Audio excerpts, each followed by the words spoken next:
So my position on Measure L is a position of principles, of governing principles that need to be adhered to. Now, we didn't get to this, as Bill has mentioned, and I know you've heard other things, but we didn't get to this situation in the last 4 or 8 years. This has been a decade-long process. So previous county officials have not done what they were supposed to do. And so this is an attempt to try to rectify that situation. But the question is this the right approach? My contention is it's not. Because giving money to politicians is like giving drugs to addicts. You know, and when you get used to a certain amount of income, then you're going to continue spending habits. It's kind of like the guy that wants to stop smoking. Well, you know, I'm just going to have one more pack. Just one more pack, right? Just one more pack. Well, the guy that wants to stop drinking, you know, just one more night out in town. The guy that wants to stop gambling, you know, just one more night at the casino. But we have to stop that, okay? And so, my position is no.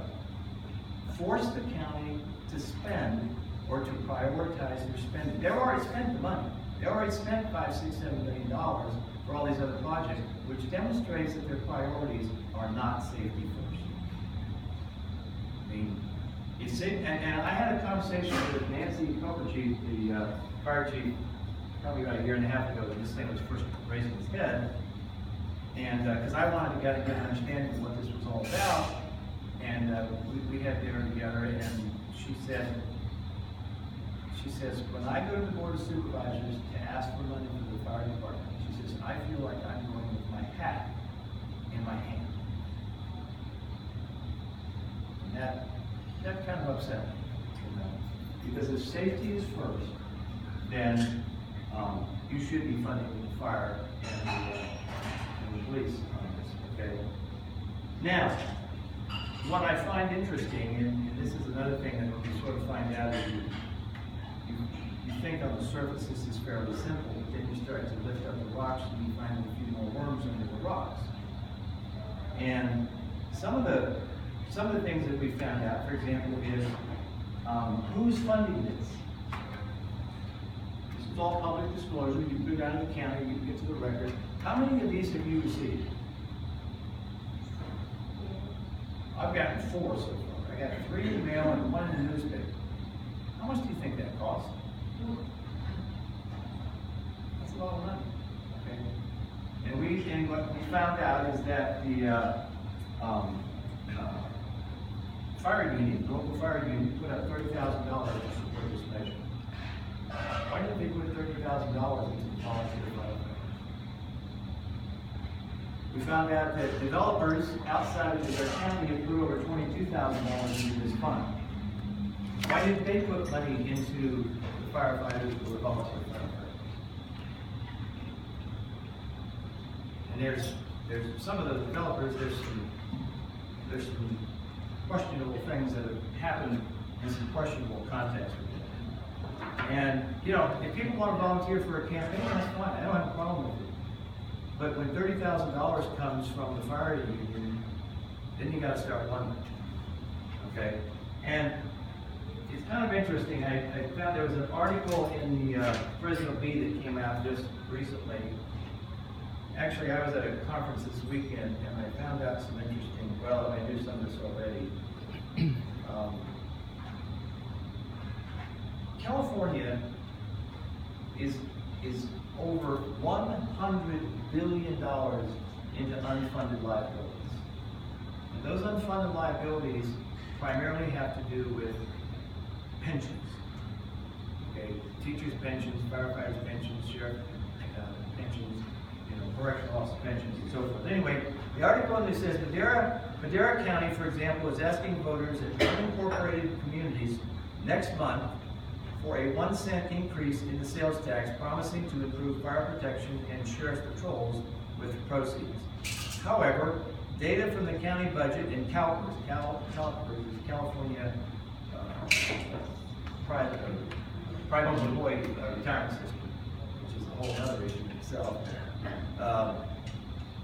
However, data from the county budget and CalPERS indicate that much of the extra revenue would go for pensions, By next year, the county will see its safety systems, pensions outlay double to more than $3 million a year in just 4 years. So all this money is not just going for fire equipment. Okay? It's going for pensions. And I personally have a problem. I don't have a problem with firefighters making money and paying their and funding their own retirement accounts. I have a problem with my tax dollars paying for it. I have a serious problem with that. I have a serious problem with that when I have politicians that don't do what they're supposed to do and then ask we the people to pay for their retirement after they've served 6, 8, or several terms in Congress. I have a real problem with that. And that is a system. That's not this system, that's not this issue with safety, but that's another system that needs to be developed. Okay. So,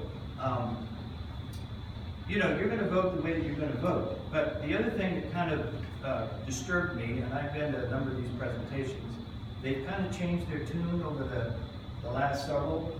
But in some of the earlier presentations that I went to, it was the mantra of pay now or pay later.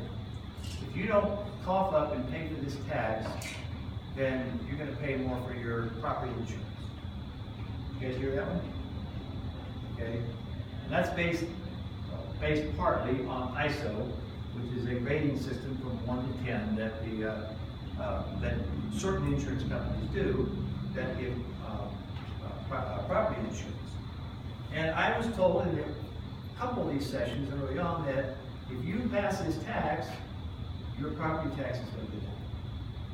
Now they've changed it. They don't say that.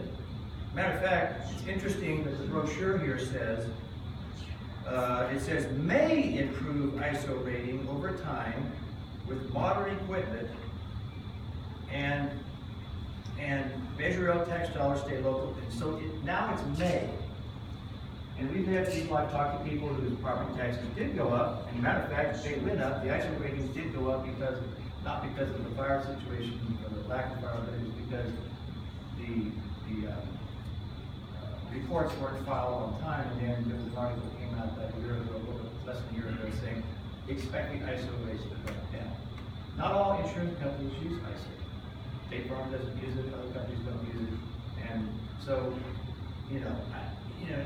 to say, and I just heard in here today is if the consequences is if you don't pass this tax, expect something worse.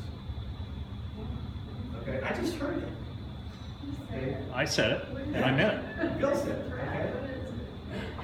Well, to me, that's kind of like, okay, so that's kind of like saying, well, if you don't fund our fire department, your ISO rates are going to go up. You know? So then the question is okay, if it doesn't pass, and I have no idea, let me ask you a question. How many people in here have gone to the no on MeasureL.org? Anybody know about that? I got some flyers. I know. If you want some flyers, there's a web address on here. You can pick them up. You just go throw them away. Please don't take them. So my argument is an argument based on principles, and I can guarantee you, we just passed Measure C. I didn't say we. I didn't. But Measure C was passed last June. Remember what that was? That was the bond, the State Community College bond, $485 bond. Said that's gonna hit your property tax this fall when you get your new property statements. Okay.